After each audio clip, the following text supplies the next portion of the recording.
Bonjour peuple de Dieu, de la cité des Nations et tous ceux qui nous écoutent dans le monde entier. Nous bénissons l'Éternel pour cette journée d'aujourd'hui. C'est le jour du Seigneur où nous avons l'opportunité d'écouter encore la parole de Dieu. Une parole de vérité qui transforme et qui libère totalement. Je bénis le Seigneur pour toi qui vas écouter cette parole ce matin en cette journée de dimanche. C'est pas pour rien que Dieu te permet d'être là en cette journée du 21. Nous allons prier notre Dieu. Seigneur Dieu des armées, nous te disons merci parce qu'il t'a plu de nous conduire par ta droite triomphante. Il t'a plu de nous tenir par la main. Il t'a plu, Seigneur, de nous aider à être dans ta présence, même si physiquement ton peuple n'y est pas, spirituellement parlant, de près comme de loin, tes enfants y sont, Seigneur. Veille en sorte que ce matin, chacun reçoive ta parole avec vie et puissance, onction et révélation, pour que tout se passe tel que tu le désires, au nom de Jésus-Christ de Nazareth. J'annule tout programme du diable, je neutralise toute action de l'ennemi, et je plaide que l'Esprit de Dieu soit au contrôle, pour que tout soit fait tel que tu le désires, Papa. Gloire à ton nom, Seigneur, parce que tu es fidèle et juste, et que tu es là pour accomplir, Seigneur, tes promesses, et pour que, Seigneur, ta volonté puisse s'accomplir de près comme de loin. Merci parce que tu as déjà pris au contrôle ma bouche pour qu'elle prononce tes oracles tels que tu le veux, et pour que ton peuple soit grandement béni. Gloire à ton nom, Dieu d'amour, Dieu de paix, parce que tu l'as fait. Au nom précieux de Jésus-Christ de Nazareth, j'ai ainsi prié. Amen. Oui, peuple de Dieu, comme je le disais ce matin, Dieu a toujours l'habitude de nous donner une parole pour la semaine. Et ce matin, Dieu nous communique une parole titrée « L'onction du Saint-Esprit pour agir ». L'onction du Saint-Esprit pour agir. Si Dieu nous permet d'être au point par son Esprit Saint, c'est pour que nous soyons en mesure d'agir. Et alors nous devons être en mesure d'agir à partir du moment où le Saint-Esprit agit dans nos vies. À partir d'aujourd'hui, mon objectif, et l'objectif de Dieu bien sûr, est que, après avoir écouté ce message, que l'Esprit de Dieu qui agit en toi puisse t'amener à agir. Nous allons lire un texte que nous connaissons très bien, Ésaïe 61, versets 1 jusqu'à 3. Ésaïe 61, versets 1 à 3. L'Esprit du Seigneur l'Éternel est sur moi.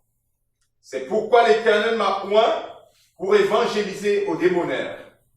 Il m'a envoyé pour guérir ceux qui ont le cœur brisé, pour publier aux captifs la liberté et aux prisonniers l'ouverture de la prison, pour publier l'an de la bienveillance de l'Éternel et le jour de la vengeance de notre Dieu, pour consoler tous ceux qui mènent deuil, pour annoncer à ceux des Sion qui mènent deuil, que la magnificence leur sera donnée au lieu de la cendre, l'huile de joie au lieu du deuil, le manteau de louange au lieu de l'esprit d'accablement, tellement qu'on les appellera les chaînes de la justice et la plante de l'Éternel pour s'y glorifier.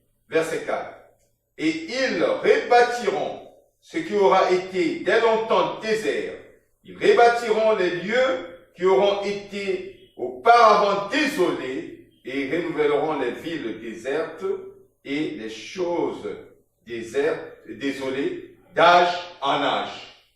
Oui, ici c'est le Seigneur Jésus-Christ qui, en réalité, nous pouvons dire parler. Parce que ça c'est les prérequis de son arrivée sur terre. Christ n'était pas encore là. Mais le prophète Isaïe va prophétiser de la part de l'Éternel des choses qui devaient arriver plus tard.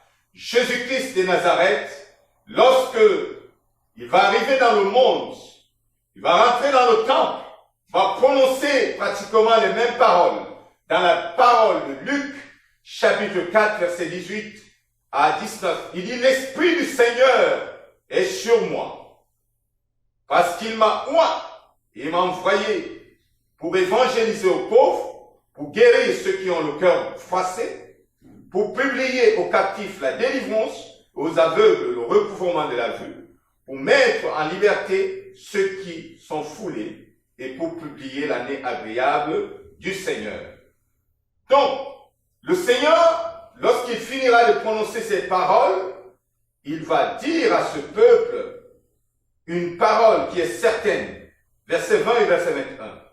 Puis, ayant déployé le livre et l'ayant rendu au ministre, il s'assit et les yeux de tous ceux qui étaient assis dans la synagogue étaient arrêtés sur lui.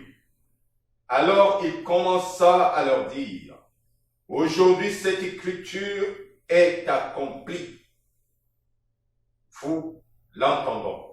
Le Seigneur déclare que l'écriture, quand rédigé le prophète Ésaïe, venait s'accomplir sur sa personne. Pourquoi? Parce que l'Esprit du Seigneur s'était manifesté dans sa vie. L'Esprit du Seigneur s'était matérialisé en lui. L'Esprit du Seigneur pouvait maintenant l'amener à agir de façon à ce que les choses soient autrement dans sa vie. Le monde a toujours été régulé par l'action depuis la création. L'action a toujours été au centre de la vie de l'homme. C'est pour cela Adam pouvait gérer le jardin d'Éden juste parce que il était actif. Si tu n'es pas actif, tu ne peux pas gérer certaines choses de la vie. Ce qui pousse les hommes à agir, c'est l'onction du Saint-Esprit.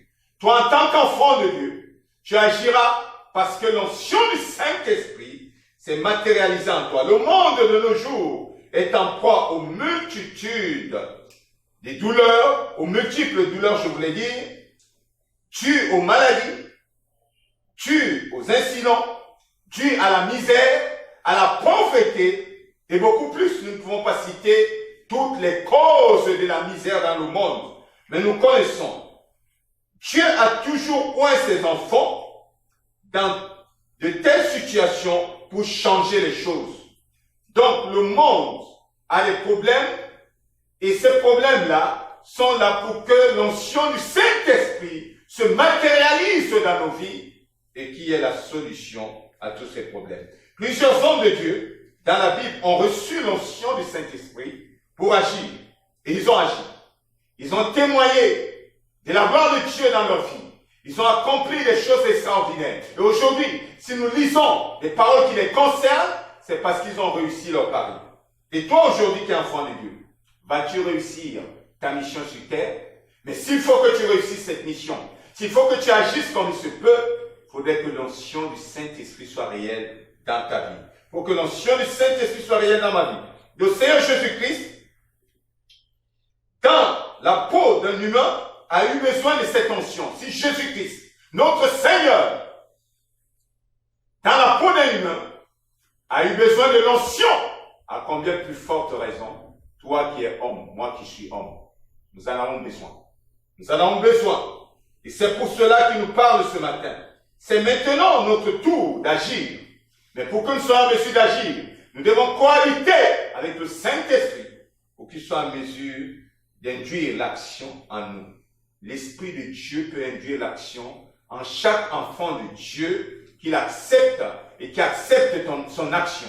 Il est temps que l'Église de Dieu du XXIe siècle puisse accepter l'action de l'Esprit de Dieu afin qu'elle soit en mesure d'avancer et d'agir et transformer le monde avec ses actions.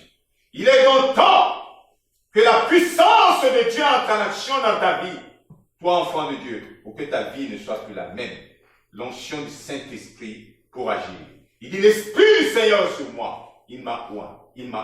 L'Esprit du Seigneur est aussi sur toi, enfant de Dieu. Serviteur de Dieu qui m'écoute ce matin, il t'a oint. Pourquoi faire? Est-ce que tu peux parler un peu comme le Seigneur Jésus a parlé?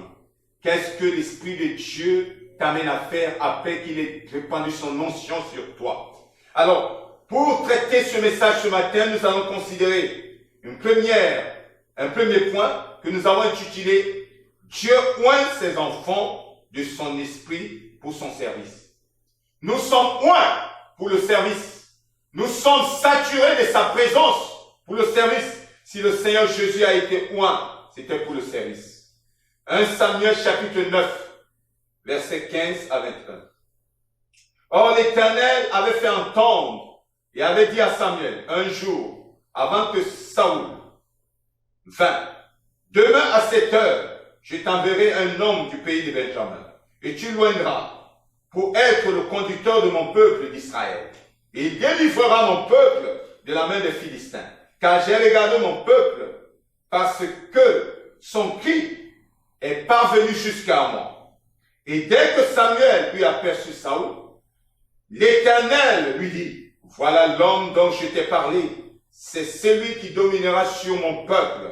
Et Saoul s'approcha de Samuel au-dedans de la porte et lui dit, je te prie, enseigne-moi où est la maison du voyant. Et Samuel répondit à Saoul et dit, je suis le voyant, monte devant moi au haut lieu et vous mangerez aujourd'hui avec moi. Et je te laisserai aller au matin et je te déclarerai tout ce que tu as sur le cœur. Verset 20. Car quant aux ânesses que tu as perdues, il y a aujourd'hui 3 jours, ne t'en mets point en peine, parce qu'elles ont été trouvées et vers qui tend tout le désir d'Israël. N'est-ce point vers toi et vers toute la maison de ton père? Et Saoul répondit et dit, ne suis-je pas benjamite de la moindre tribu d'Israël? Et ma famille n'est-elle pas la plus petite de toutes les familles de la tribu de Benjamin?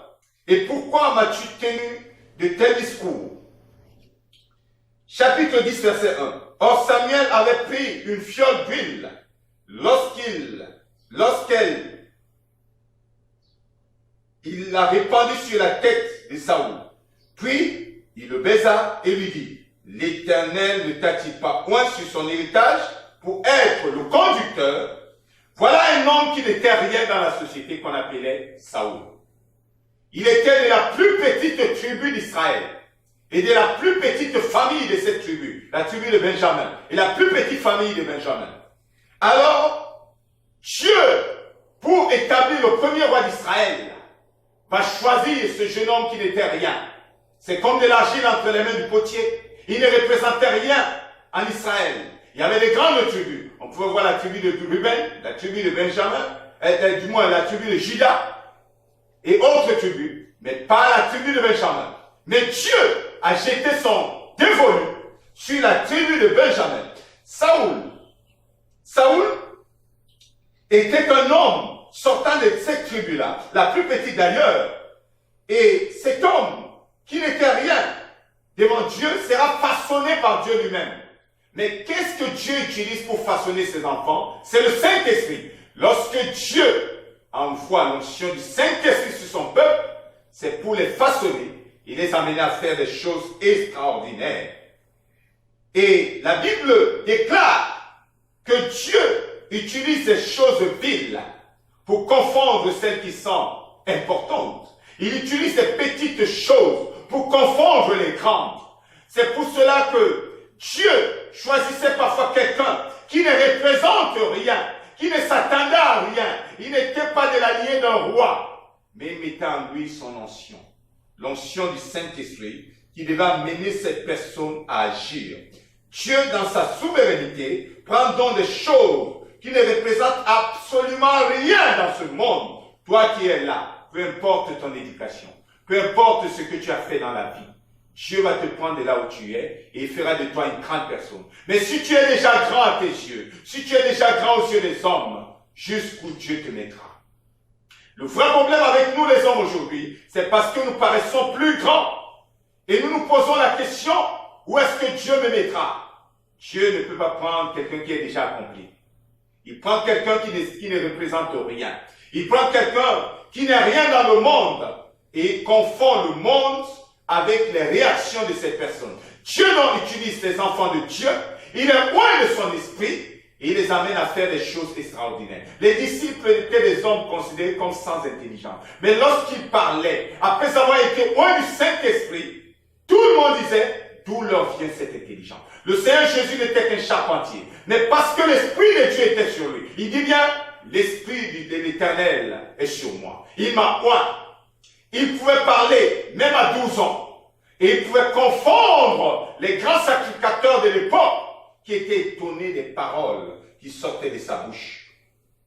Laisse que le Saint-Esprit soit dans ta vie et tu pourras faire des choses extraordinaires. Donc Dieu oint ses enfants de son esprit pour son service. Donc le roi Saoul n'avait pas compris cela. Il avait peut-être compris cela au début, mais bien après il ne comprendra pas. Il sera oint comme le premier roi d'Israël. Dieu va l'utiliser puissamment. Saoul se voyait comme étant petit à ses propres yeux. Mais Dieu va mettre en lui son esprit de force, l'esprit de courage. Et dès que Saoul sera oint de l'esprit de Dieu, sa façon d'agir va changer. Si tu es oint de l'esprit de Dieu, mon bien-aimé, ta façon d'agir va changer. Ta vie ne sera plus la même. Tes actions ne seront plus les mêmes. Tu agiras différemment. Si tu n'arrives pas à agir comme Dieu le veut aujourd'hui, c'est parce que l'Esprit de Dieu n'a encore rien fait en toi. Il est temps que quelqu'un soit marqué par la puissance du Saint-Esprit et qu'il expérimente la gloire de Dieu dans sa vie. Béni soit le Dieu Tout-Puissant qui nous parle ce matin, et c'est parce qu'il nous aime. Et s'il nous parle, c'est parce qu'il a des choses importantes à nous dire. Saoul, donc, lorsqu'il sera oint, il va poser les actes qui montrent qu'il était oint. Mon bien-aimé, si tu es oint, tu vas poser des actes qui montreront que tu es oint, que tu n'es plus pareil. Mais beaucoup d'enfants de Dieu aujourd'hui n'arrivent pas à poser des actes qui sont agréables parce que l'onction du Saint-Esprit n'est pas encore en eux. Ouvrons le livre de Samuel, 1 Samuel, chapitre 11. Toujours dans le même livre de notre texte. 1 Samuel, chapitre 11, versets 5 à 7. J'espère que chacun a sa Bible et je prends le soin de lire pour que nous puissions suivre à la lettre ce que l'Éternel nous communique. Je bénis l'Éternel pour toute personne qui nous écoute depuis le début de ce programme, depuis le confinement. 1 Samuel 11, versets 5 à 7. Je vais lire au nom de Jésus. Et voici, Saoul revenait des champs, derrière ses bœufs, et il dit, qu'est-ce qu'à ce peuple pour pleurer ainsi? Et on lui relata ce qu'avaient dit ceux de Jabez. Or, l'Esprit de Dieu saisit Saoul lorsqu'il entendit ces paroles. Et il fut embrasé de colère. Et il prit un couple de bœufs, et le coupa en morceaux, et en envoya dans tous les quartiers d'Israël par des messagers express, en disant, on fera de même aux bœufs de tous ceux qui ne sortiront point et qui ne suivront point Saoul et Samuel. Et la frayeur de l'Éternel tomba sur le peuple et ils sortirent comme si ce n'eût été qu'un seul homme. Voilà qu'une menace planait sur le peuple de Dieu. Un peuple Jabez était venu menacer le peuple de Dieu et ils avaient menacé de les détruire s'ils ne venaient pas se soumettre à eux. Ils devaient même crever un œil de chaque enfant d'Israël. Et le peuple a commencé à pleurer, à crier, parce qu'ils étaient impuissants face à ce peuple qui était devant eux. Mais Saoul, qui était loin de l'Esprit de Dieu, Saoul va venir, lorsqu'il va entendre cela, il va être rempli de l'onction du Saint-Esprit. Et il va prendre un couple de bœufs qu'il va découper en morceaux et il va dire, tous ceux qui ne sortiront pas pour aller avec lui combattre, ils seront éliminés. Dieu va l'utiliser pour amener ce peuple qui avait peur à les combattre et ils auront la victoire. Ce peuple qui devait les assujettir sera plutôt assujetti. Je voulais te dire une chose en ce moment. Laisse que l'onction du Saint-Esprit agisse en toi et tu pourras faire des choses extraordinaires. Laisse que l'onction du Saint-Esprit agisse dans ta vie. Et tu pourras faire des choses que le monde n'a jamais entendu parler. Et c'est ce que Dieu veut faire en chacun de nous. Dieu oint ses enfants de son esprit pour son service. Tu pourras agir en prêchant la parole de Dieu avec onction et puissance. Tu pourras guérir les malades. Tu pourras délivrer les oppressés. Comme le Seigneur l'a dit, l'Esprit du Seigneur est sur moi. Il m'a oint pour libérer les captifs. Tu pourras libérer les captifs. Mais est-ce que tu es au point du Saint-Esprit? C'est la question qui se pose à toi ce matin. Mais je bénis l'Éternel, parce qu'il y a toujours un début pour une chose. Et c'est pour cela que le Seigneur nous parle ce matin. Le deuxième point que nous allons considérer ce matin, c'est que le choix de Dieu n'est pas celui des hommes. Dieu est le seul qui choisit qui doit être où, qui choisit qui doit être à son service ou pas. Ne pense pas que parce que tu n'as pas fait des études, alors tu n'es pas capable et tu n'es pas le choix de Dieu. Ne pense pas que c'est parce que tu n'es pas bon, c'est parce que tu n'es pas robuste que tu n'es pas qualifié. Non, Dieu ne se fie pas à cela. Dieu a ses critères. Dieu a ses critères à lui. Dans 1 Samuel chapitre 16, à partir du verset 4, Samuel donc fit comme l'Éternel lui avait dit, et vint à Bethléem, et les anciens de la ville, tout effrayés, accoururent au-devant de lui, et dirent, ne viens-tu que pour notre bien? Et il répondit, je ne viens que pour votre bien. Je suis venu pour sacrifier à l'Éternel. Sanctifiez-vous. Sanctifiez-vous et venez avec moi au sacrifice. Et il fit sanctifier aussi Isaïe et ses fils, et il les invita au sacrifice. Et il arriva que comme ils entraient avant, et du moins ayant vu Eliab, il dit, il s'agit de Samuel, certes, loin de l'Éternel est devant lui. C'était une erreur, bien sûr. Mais l'Éternel dit à Samuel, ne prends point garde à son visage, ni à la grandeur de sa taille, car je l'ai rejeté. Parce que l'Éternel n'a point égard à ce que l'homme a égard, car l'homme a égard à ce qui est devant les cieux, mais l'Éternel a égard au cœur. Puis Isaïe appela Abinadab et fit passer devant Samuel, lequel dit, l'Éternel n'a pas choisi non plus celui-ci. Et Isaïe fit passer Shama. Et Samuel dit, l'Éternel n'a pas choisi non plus celui-ci. Ainsi, Isaïe fit passer ses 7 fils devant Samuel. Et Samuel dit à Isaïe, l'Éternel n'a point choisi ceux-ci. Puis Samuel dit à Isaïe, sont tous là tes enfants? Et il dit, il reste encore le plus petit, mais voici, il paie les brebis. Il paie les brebis. Il s'agit du petit David. Il paie les brebis. Alors Samuel dit à Isaïe, envoie le chercher, car nous ne nous mettrons point à table jusqu'à ce qu'il soit venu. Et il envoya donc, et il le fit venir. Et or, il était blanc, et il avait bonne mine, et beau de visage. Et l'Éternel dit à Samuel, lève-toi, et oins-le, car c'est celui-ci que j'ai choisi. Alors Samuel prit la corne d'huile, éloigné au milieu de ses frères, et depuis ce jour-là, l'esprit de l'Éternel saisit David, et Samuel s'éleva et s'en alla à Rama. Le choix de Dieu n'est pas le choix des hommes. Samuel, un jour, alors que Saoul, qui avait été choisi par l'Éternel, avait déçu Dieu. Mon frère, quand Dieu te choisit, tu dois suivre ses instructions. Quand Dieu te choisit, tu dois écouter la parole de Dieu. Tu dois écouter les instructions de Dieu à la lettre et obéir. Mais Saoul s'est comporté comme si il s'était retrouvé roi seul. Dieu lui donne les instructions et il fait ce que lui il aime. Alors que ce jour-là, il disait, mais qui suis-je pour qu'on me nomme le roi? Je ne suis que d'une petite tribu et je suis de la plus petite famille de cette tribu. Mais quand il est monté au pouvoir, il a pris la tête. Il est devenu orgueilleux. Le pouvoir amène les hommes à être orgueilleux. Alors il est devenu orgueilleux. Et Dieu va le rejeter. Dieu va retirer son esprit qu'il avait placé en lui. Avant, Saoul était timide. Mais lorsque Dieu a placé son esprit en lui, il était courageux. Mais Dieu va retirer cet esprit.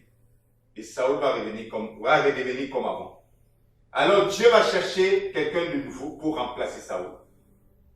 Et Samuel va arriver dans la maison d'Isaïe, cette maison qui avait été choisie.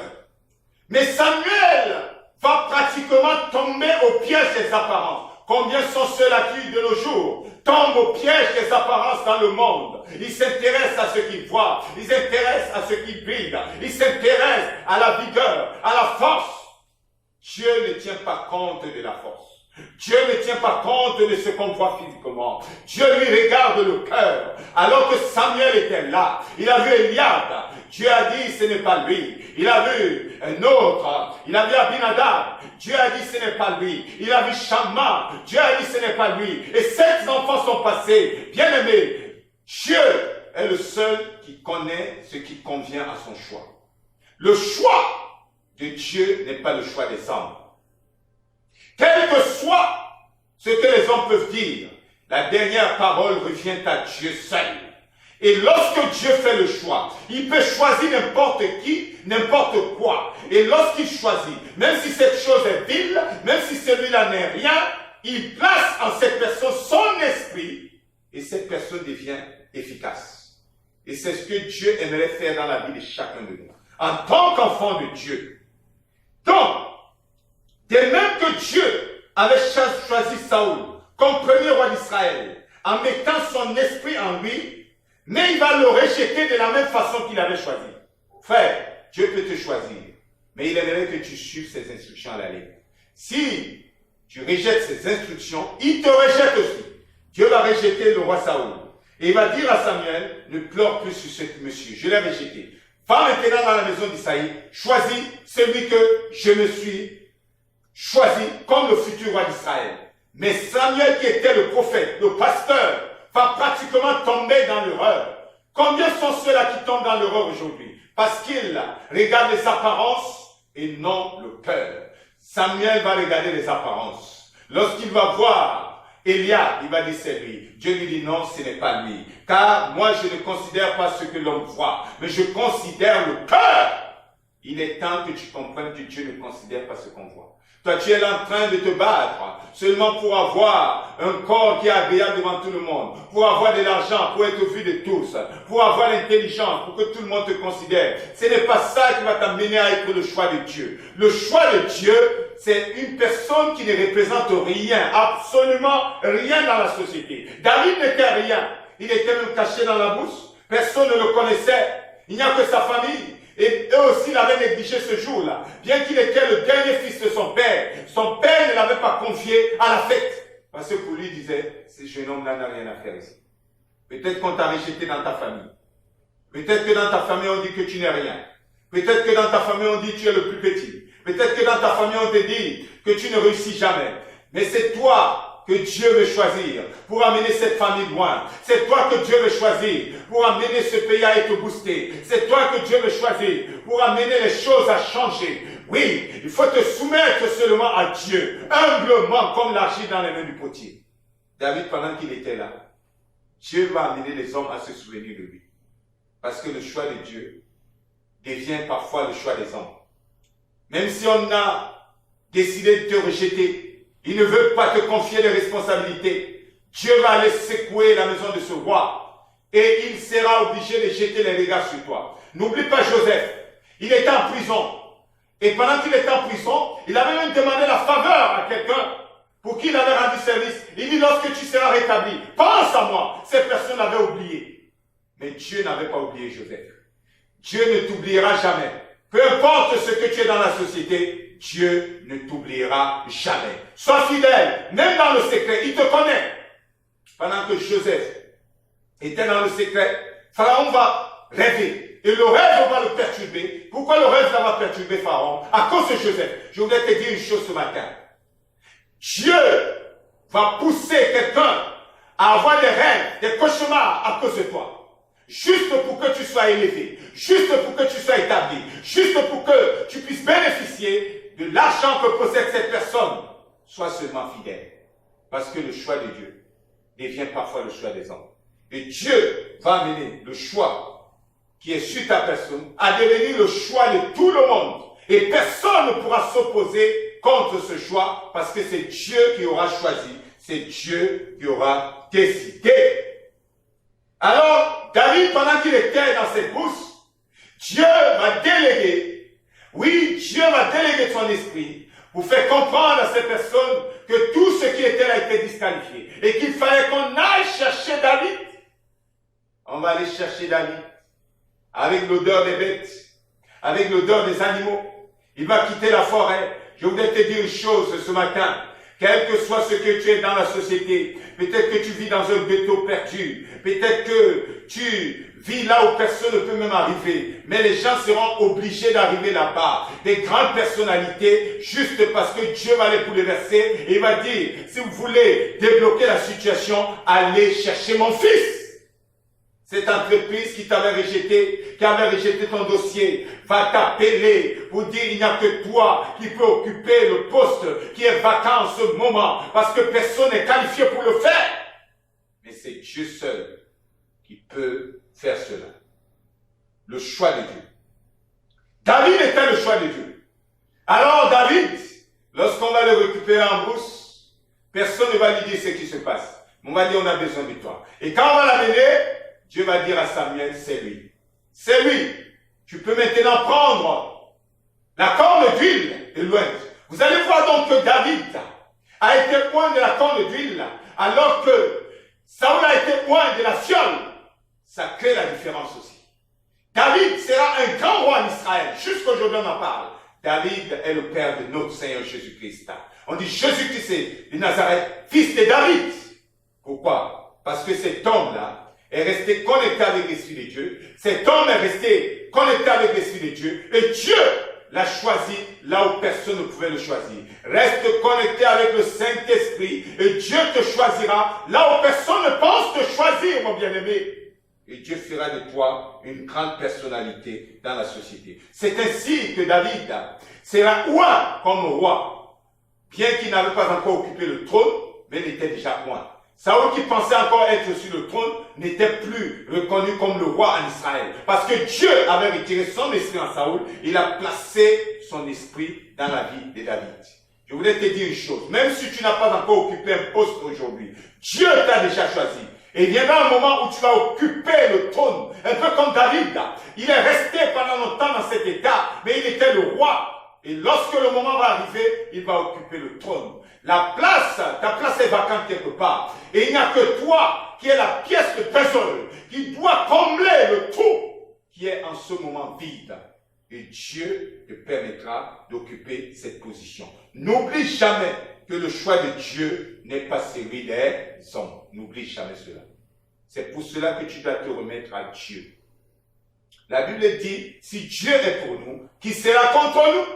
Comment tu veux être le choix de Dieu et tu places Dieu contre toi? Comment tu veux être le choix de Dieu et tu continues à faire n'importe quoi? Le péché t'éloigne de Dieu. Le péché t'empêche d'être le choix de Dieu.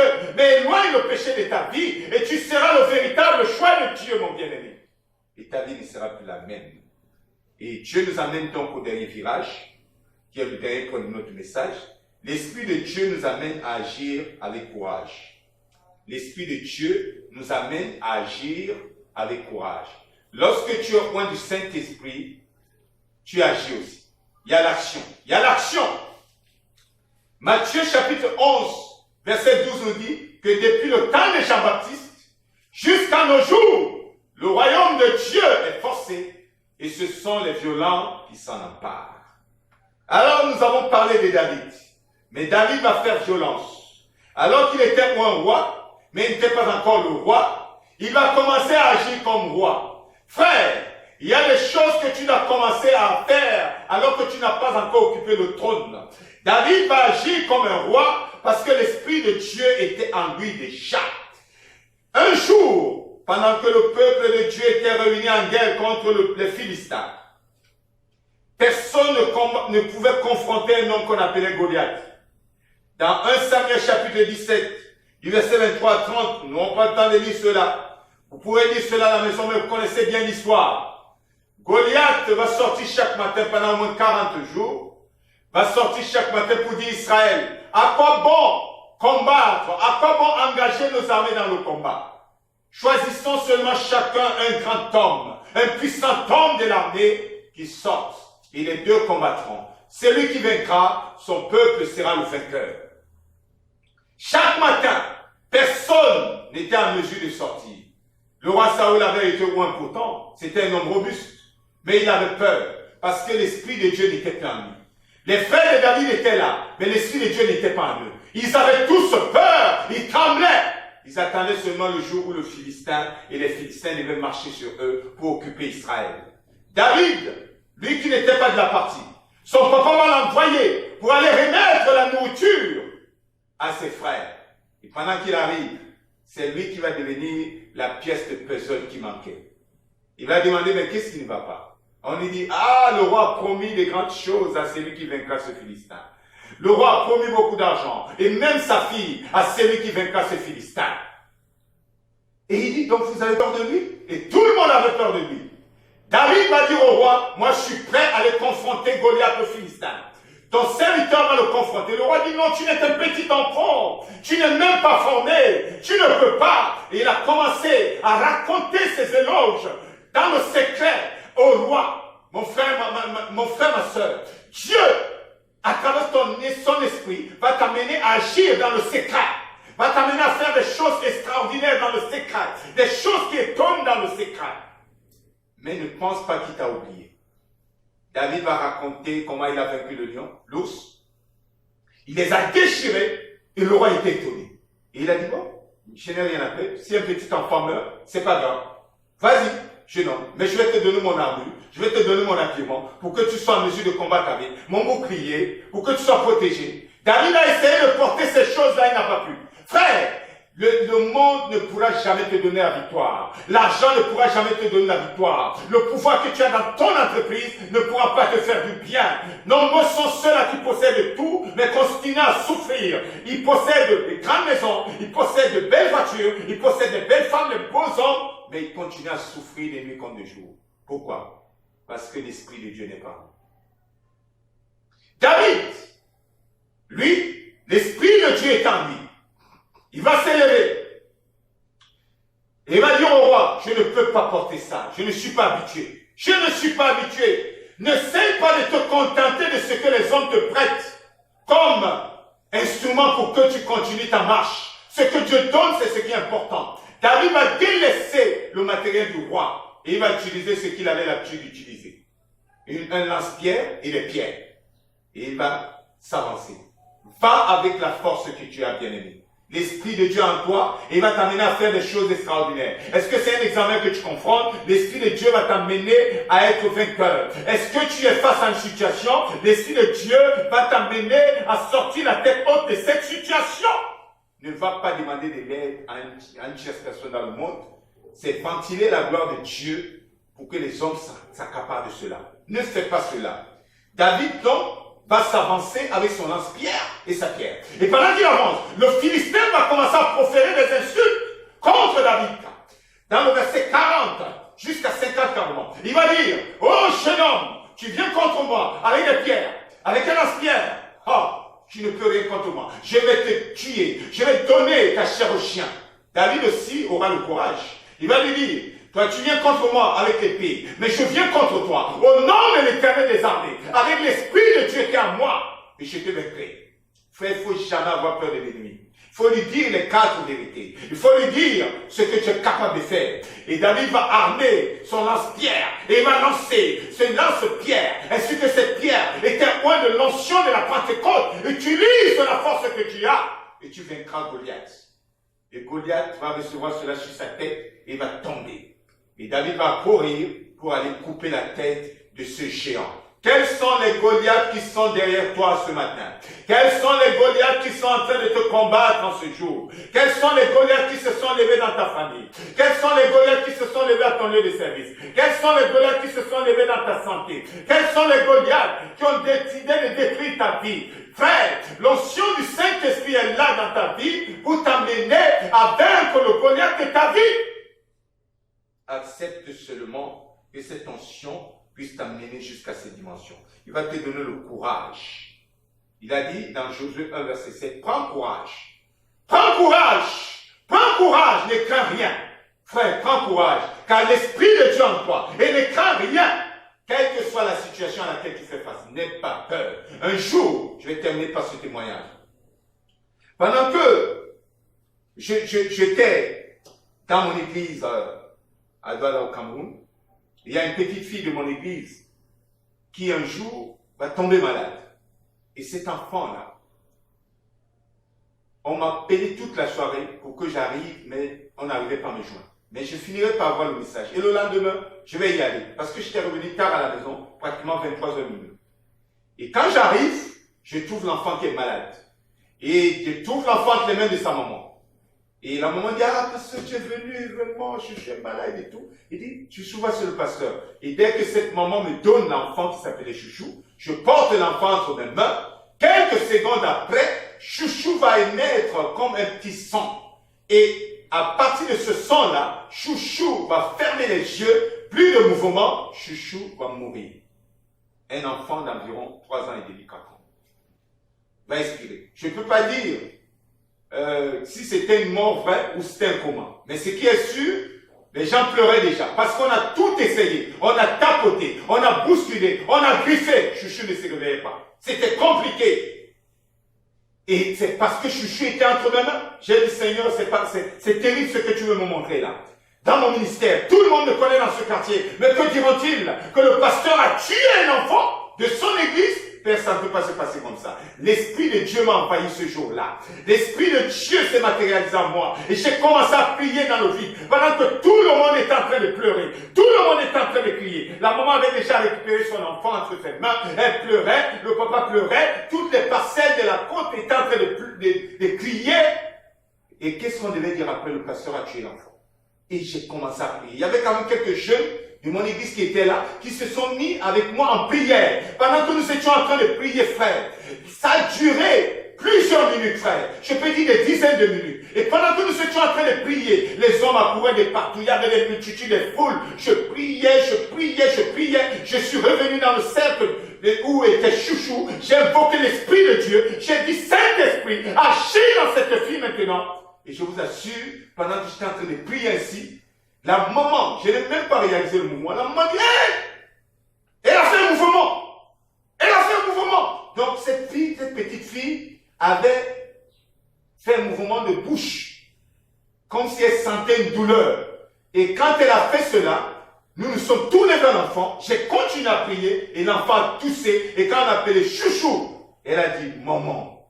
Et tout le monde a commencé à adorer Dieu, à élever Dieu à cause de ce que Dieu a fait. Frère, l'Esprit de Dieu en nous peut nous amener à faire des choses extraordinaires, peut nous amener à booster, à réveiller, à ressusciter même les morts. Ne sois pas fébrile lorsque tu es face aux situations. Laisse que l'Esprit de Dieu agisse en toi et tu feras des choses extraordinaires. L'onction du Saint-Esprit est manifeste dans la vie de quelqu'un ce matin. Et il va t'amener à faire des choses extraordinaires dans ta vie, dans ton quartier, dans ton entreprise, partout où tu te trouves. Mais nous allons prier pour terminer ce message. Toi qui n'as jamais expérimenté cette onction, je vais prier pendant que je vais prier pour la fin de ce message. Et tu vas expérimenter l'onction du Saint-Esprit qui va t'amener à agir désormais. Tu n'arrivais peut-être pas à évangéliser les personnes dans ton quartier parce que tu as honte, tu as peur. L'onction du Saint-Esprit va éliminer la honte, la peur dans ta vie. Et tu seras en mesure d'évangéliser tout ton quartier. Et tout le monde saura qui tu es. Je vais prier maintenant pour tout cela. Éternel Dieu des armées, le Dieu fidèle qui nous a parlé ce matin. C'est pas pour rien que tu as envoyé ton Esprit Saint. C'est pour qu'il vienne nous booster. Qu'il vienne nous utiliser puissamment. Et nous amène à faire des choses extraordinaires. Il est capable de prendre celui qui ne représente rien dans la société pour en faire un grand homme, une grande femme. Il est capable de nous amener à confondre le monde et les choix du monde. Et ce matin, je te confie tes enfants, Seigneur. Ils n'avaient pas encore expérimenté l'onction du Saint-Esprit. Et peut-être qu'ils l'avaient expérimenté, mais ne pouvaient pas agir. Amène-les à expérimenter l'onction du Saint-Esprit ce matin. Et qu'ils commencent à agir tel qu'ils ne l'avaient jamais fait au nom de Jésus-Christ. Ils vont, Seigneur, transformer leur entourage. Ils vont guérir les malades. Ils vont booster, Seigneur, éternel, ceux qui sont faibles. Ils vont ressusciter les morts. Et leur vie ne sera plus jamais la même. Esprit de Dieu vivant, que ton onction se répande dans ton église. Seigneur, qui est confiné en ce moment, afin que tu sois en mesure de recevoir une onction particulière qui va briser le joug de Satan de l'ennemi. Seigneur, merci. Parce que ta parole s'est matérialisée dans la vie de tes enfants. Je sais que tu as tout accompli selon tes promesses. J'ai ainsi prié. Au nom précieux de Jésus-Christ de Nazareth, j'ai ainsi prié. Amen. Béni soit le Saint-Nom de l'Éternel des armées qui nous a parlé ce matin. Et j'ai dit que Dieu vous bénisse grandement peuple de Dieu et continuer à écouter et à mettre en pratique les paroles de Dieu. Amen. I give myself away.